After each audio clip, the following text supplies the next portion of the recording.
In our world of Kingdom Hearts, the legend of our Destiny trio is known amongst fans across the world over. But for a moment, let's think up an alternative world line to our own, to where different points in Kingdom Hearts history is changed, switched, and are replaced with totally different characters or events. When doing so is how we get Kingdom Hearts Rewrite. Keep in mind, altering the Kingdom Hearts timeline can have drastic changes on characters, their physical strength, their strength of heart, their personality, or even their own very existence. So remember, Sora won't always be the Sora you know in every timeline. The Kingdom Hearts timeline could develop into something very different from what you know. So cast aside disbelief and misconceptions, and let's cross into another world line for a moment and witness a history where Kairi received the Kingdom Key that dark night on Destiny Islands instead of Sora.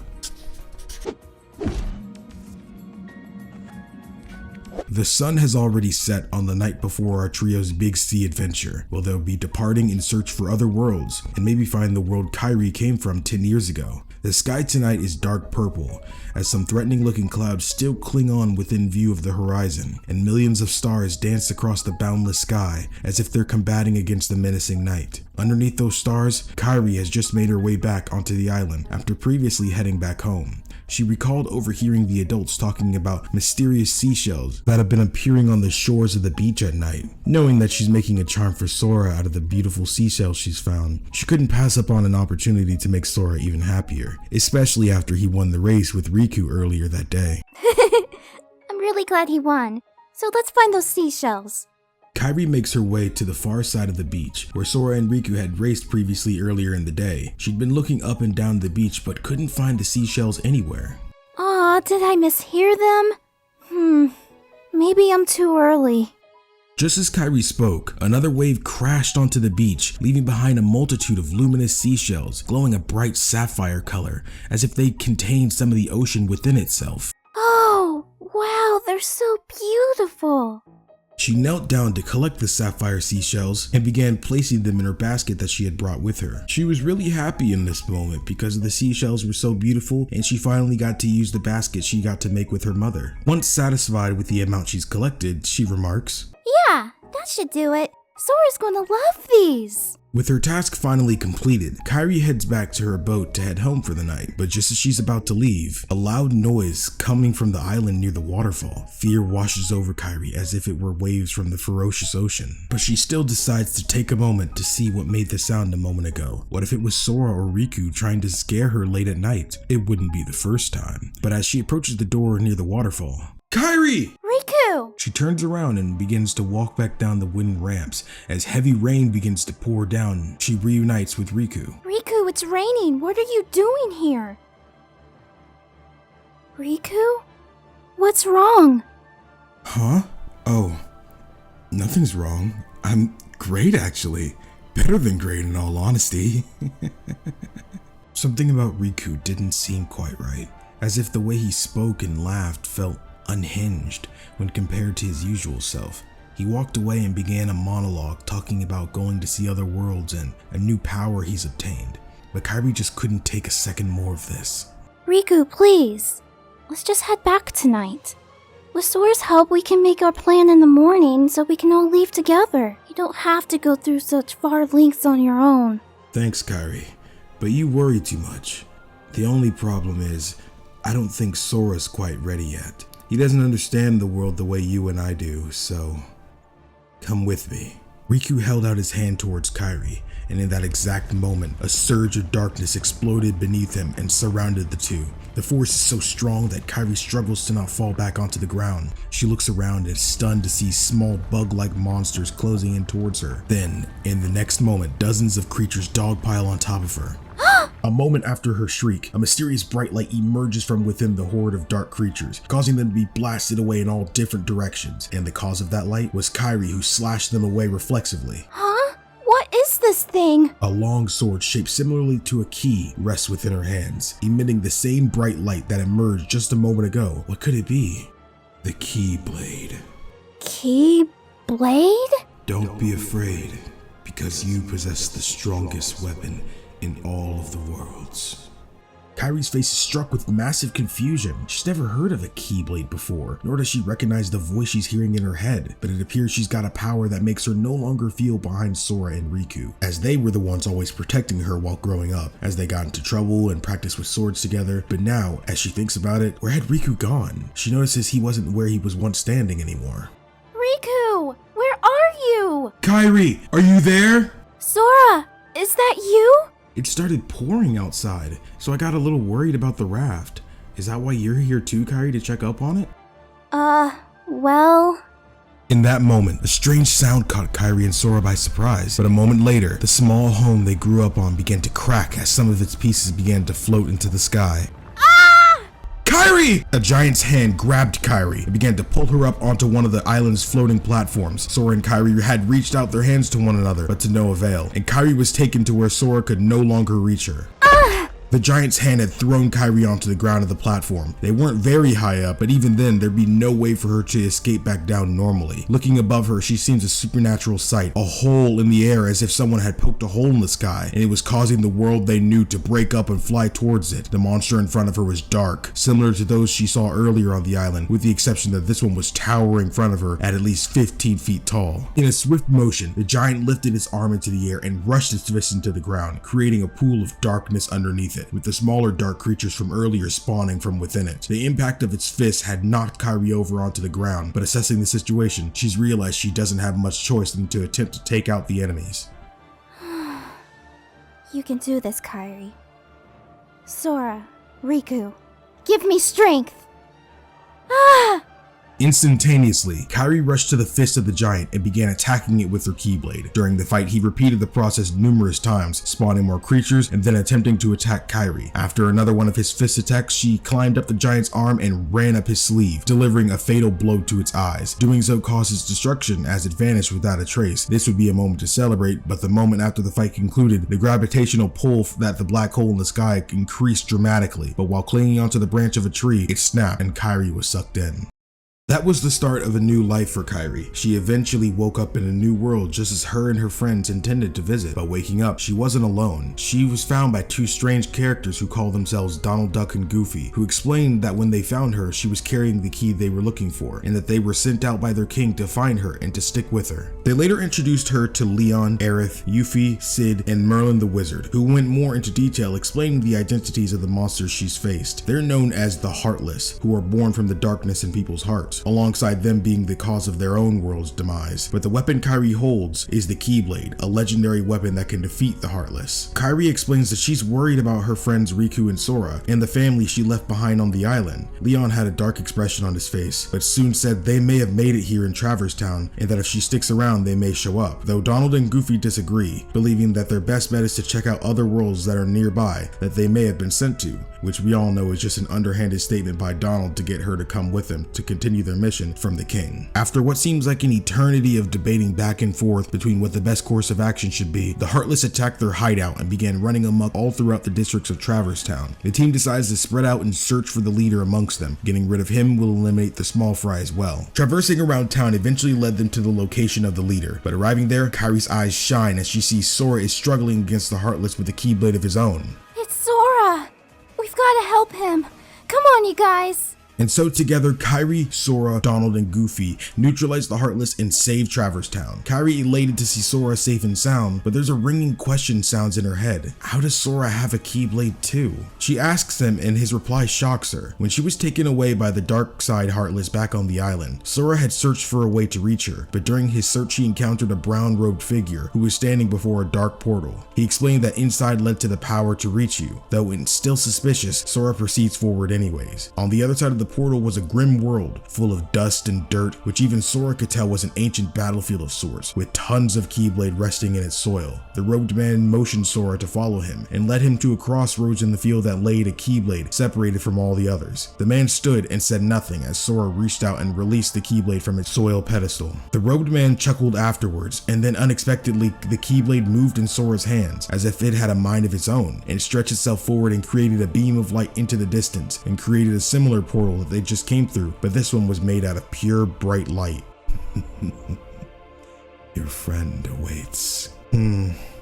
Right. With resolve, Sora ran through the portal which led him to the town he's in now. And during his search for Kairi, he saw the Heartless appear before him, which soon led to their reunion moments later. Kairi was interested in Sora's story, so she began to explain her perspective as well, and informed him about the Heartless, the Keyblade, and the fate of their island. But based off of Kairi's story, they were surprised there's more than one of these legendary weapons called Keyblades, since they're supposed to be special, and why had Leon called her the chosen wielder? Goofy interjects, also adding that their king also wields a Keyblade as well, and that he trained a long time ago under Master Yin Sid, and that maybe they should pay him a visit alongside finding their friend Riku using their ship. While looking for Riku, they'd also have to lock the keyholes of each world to protect them from the Heartless overrunning them. It's something that only Sora and Kairi can do. So with that, they leave Traverse Town behind. Though many mysteries still surround Kairi and Sora, but many events still took place the same as other timelines, though with some differences. Paying Master Yin Sid a visit, he taught them more about the Keyblade and gave advice on where to possibly find Riku. The group of four traveled throughout multiple worlds, meeting all kinds of goofy Disney characters, but after still not finding him, they decided to regroup at Traverse Town again and to make up a new plan with Leon and the gang. On their way to regroup, they encountered a rogue Riku who seemed to act a bit strangely, but in the end he told them about a witch who Leon and friends had mentioned before, Maleficent, who's been gathering princesses whose hearts are made of pure light. Interrupting on their conversation, Maleficent appeared, who's scolding Riku for betraying her, and attempting to shake up the trust between friends by saying that the reason for their island falling is because of Riku's dark actions. But to her disbelief, they didn't turn their backs on Riku, and they stand before her ready to fight, but she retreats as she says she's outnumbered here, but swearing soon she will collect Kairi as the final princess needed. This revelation proved shocking to our heroes, but ultimately Kairi decided to stand her ground against Maleficent's threat as she traveled to many worlds fighting the Heartless, and she's gotten really strong alongside her friends. There were far more worlds out there than I had ever expected there to be. And honestly, I haven't even scratched the surface. And now, Sora, Riku, and I are all together again. But still, our home and many others have still fallen to darkness. The only way we can save our homes is to defeat Maleficent and seal the keyholes of every world we can.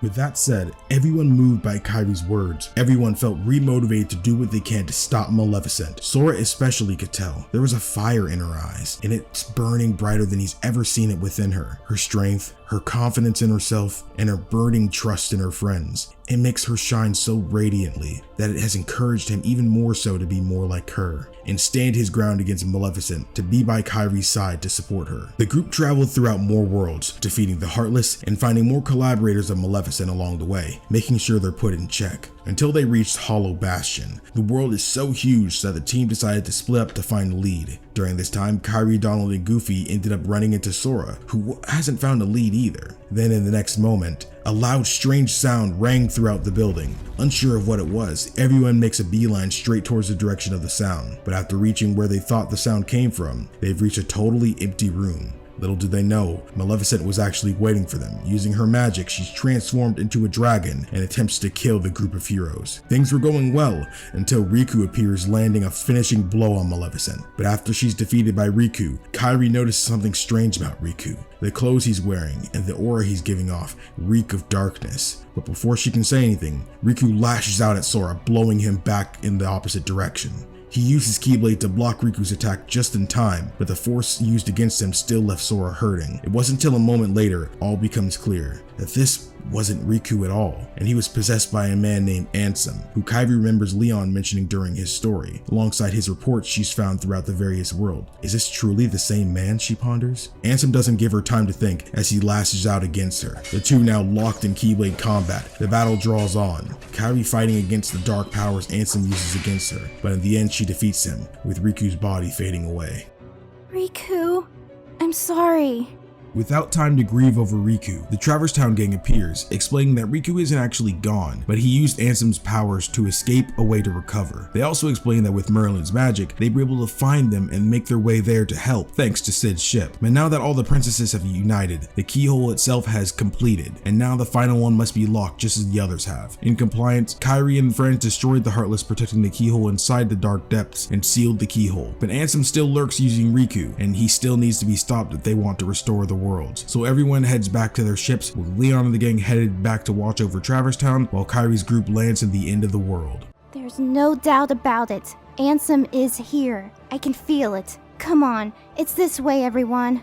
Let's go. During their adventure, Kairi's skills have developed finely, and she could sense the auras of others quite prominently, and now was no different. She could sense the hatred and darkness emanating from Ansem, so working their way throughout the world, fighting against the strongest of Heartless they faced up to this point, they reached the point of no return, the final rest, and continue through that final door. On the other side was destroyed Destiny Islands, their home of many years, where Riku Ansem awaited and then assumed his true form of Ansem, Seeker of Darkness. The group entered combat against him, where he took them head on and summoned a giant Heartless to fight for him. They fought until Ansem had no other choice but to use his final form, that of a giant Heartless himself. Everyone within a void of darkness, their shown Kingdom Hearts, the heart of all worlds. The gang worked together and defeated the corrupted Ansem with the help of Kingdom Hearts' light.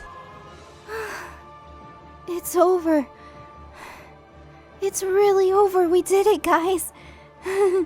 But now, with its doors open, they must reseal the door as the other side contains the realm of darkness. Trying their hardest to close it, King Mickey aids them as the door must be sealed with the Keyblade on both sides. Donald and Goofy trust in the king, that he'll be okay on the other side. But after defeating Ansem, they never did find Riku. But without time to mourn, the world changes around them and fades away. They soon fall into another world, unsure of where they are. They're happy that they defeated Ansem, but upset that they never found Riku. So picking themselves up, they all set off to go find King Mickey and Riku. They're unsure of where they'll go, but their hearts are set to find their friends. And this is where I go off script here a bit and say, in the grand scheme of things, when you really think about it, not that much changed.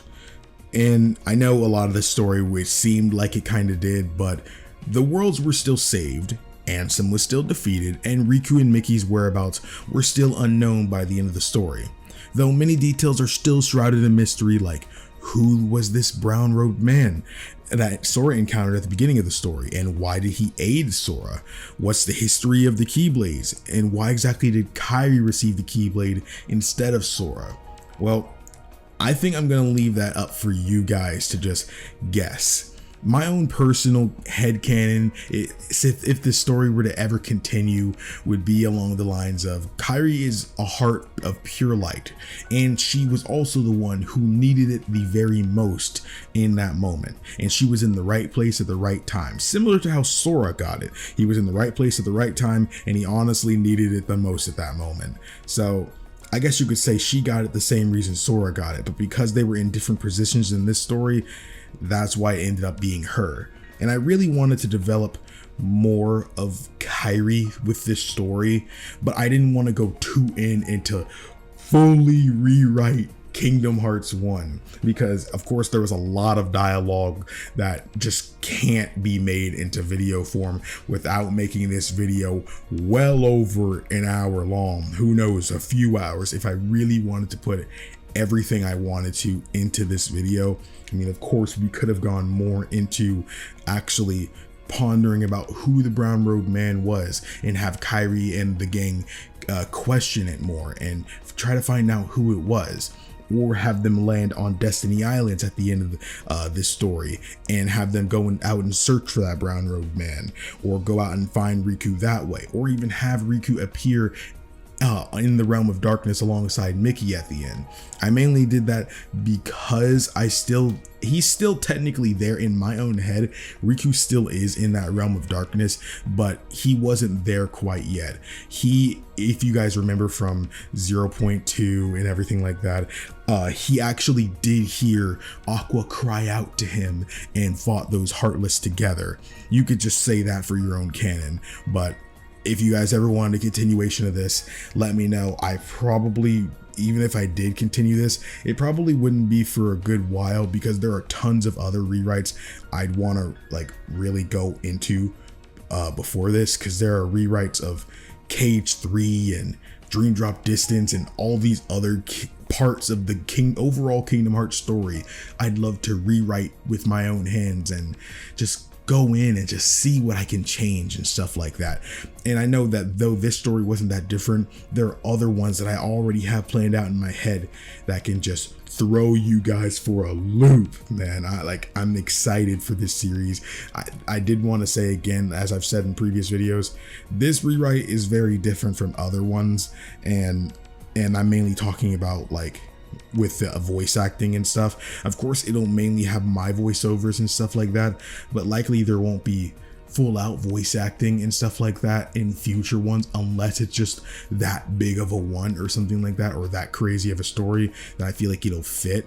But a general rewrite will mainly have me telling a story in my normal voice, going over if this was different, this would happen, telling a story as if I was reading a book, or just talking to you about what happened in this Kingdom Hearts game, kind of like that. So I did want to make that known, because honestly, I got really lucky with Kristen, and big shout out to her with her great cooperation and everything, who didn't even want to be paid, and she insisted on that. And like, I got really lucky, man. I'm honestly telling you here right now, but I really do appreciate all the work she did.